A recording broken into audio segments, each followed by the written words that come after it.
Welcome to the News Report radio show that is produced and distributed by the Museum of Radio Broadcast and Arts. I'm your host, Vassilios Nicolaos Vitsilogiannis.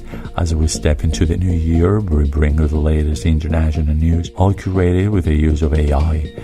Join us as we delve into the most significant stories from around the globe, providing you with insightful and thought-provoking content. Thank you for tuning in, and here's to a year of staying informed and connected.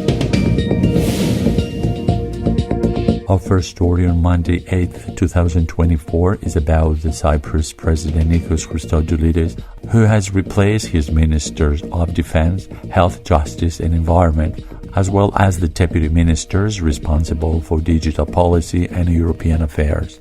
The reshuffle comes after just 10 months in power and was widely expected. The previous Deputy Minister of Innovation, Research and Digital Policy, Philippos Hadzizacharias, resigned 3 days prior to the reshuffle. The new Minister of Defense is Vassilios Palmas, an old political hand who has acted as government spokesman and a deputy minister in two previous governments.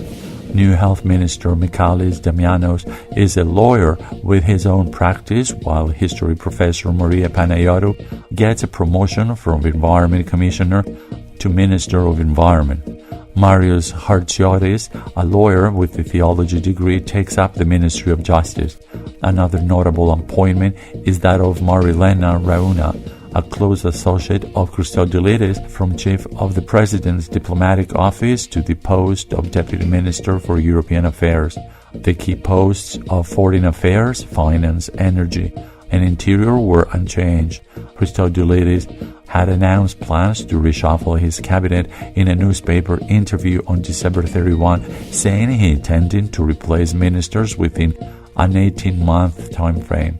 However, he stopped short of saying when, triggering speculation over who would be in the fire line. The Justice, Health and Agriculture ministers were expected to be sacked following race riots last year, a dispute between the health minister and a subordinate that played out on social media, and a controversy over roadworks in an ecological sensitive peninsula in northwest Cyprus.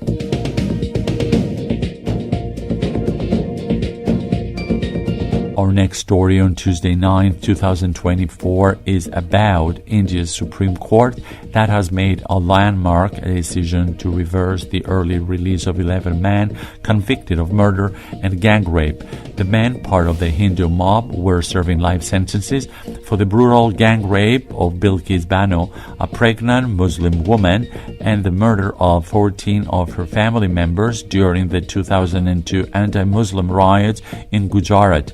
The court's decision came after the Gujarat government's controversial move to release the convicts in August 2022, which sparked global outrage and protests across India. The Supreme Court criticized the state government for abusing its discretionary powers and emphasized the importance of upholding the rule of law and the rights of the victims. The men were given a hero's welcome upon their release, further fueling the public outcry. The court's verdict has been widely celebrated as a significant step in ensuring justice for the victims and upholding the principles of the rule of law. The decision is expected to have far-reaching implications, particularly in Gujarat, where the riots occurred and where the release was approved. The case has also reignited discussions about the safety of women in India and the need to prevent the premature release of convicts, especially in cases of heinous crimes like rape and murder.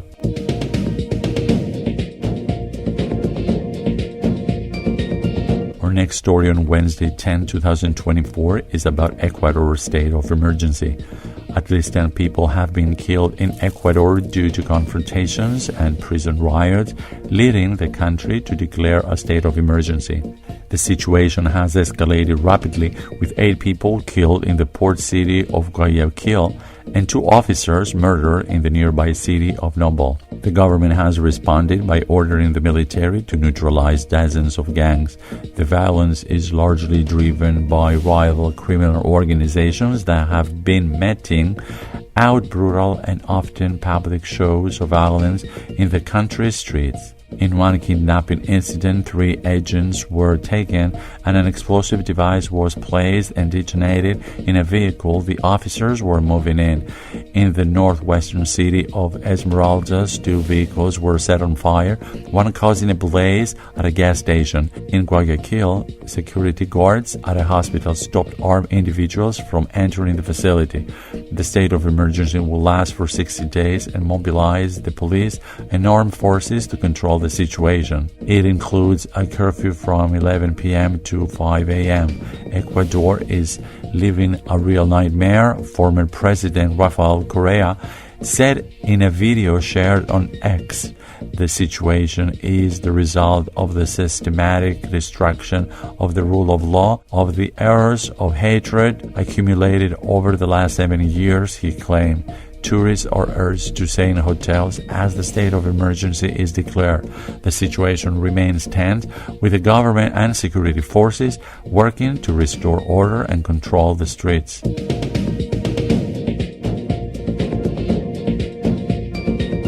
And now let's move on to Thursday 11th, 2024, and the news is about Germany, that as the country is facing major travel disruption due to a 3-day nationwide strike by train drivers and ongoing farmer protests. The GDL train drivers union strike has brought rail travel in Germany to a near standstill, with national rail operator Deutsche Bahn only running a part-back emergency timetable.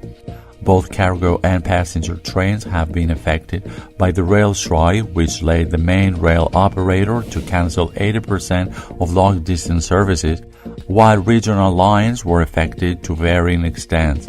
The strike will last until Friday, and rail services will run on a heavily reduced emergency timetable. The nationwide rail strikes came as German farmers vowed to ramp up their nationwide protests, blocking numerous roads and highway entrances across the country and causing considerable disruption to traffic. The protests saw several hundred agricultural vehicles descend upon the German government district. The head of the German Farmers Association, DBV, reportedly pledged to ratchet up the protests, which started earlier this week when hundreds of tractors and trucks parked up the Berlin's Brandenburg Gate. The situation looks increasingly like a general strike, which is new in Germany, and the level of political violence is high.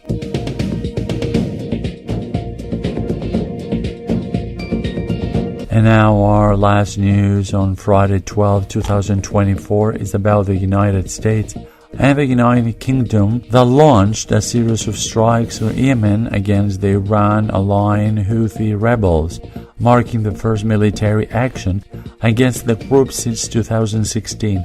The strikes were in response to the Houthi attacks on international shipping in the Red Sea, which have been ongoing since November 2024. The Houthis have attacked commercial ships they say are linked to Israel or bound for Israeli ports, firing ballistic missiles and deploying armed drones against US and UK warships. The strikes hit at least 5 regions of Yemen under Houthi control, killing 5 and wounding 6. The Houthis called the attacks barbaric and warned they will continue to target ships heading towards Israel. The US and the UK have not yet commented on the strikes. The strikes threaten to further inflame tensions in the region, with Iran, Russia, and France condemning the attacks. Yemen has been targeted by US military action over the last 4 American presidencies, with a campaign of drone strikes beginning under President George W. Bush to target the local affiliate of Al-Qaeda.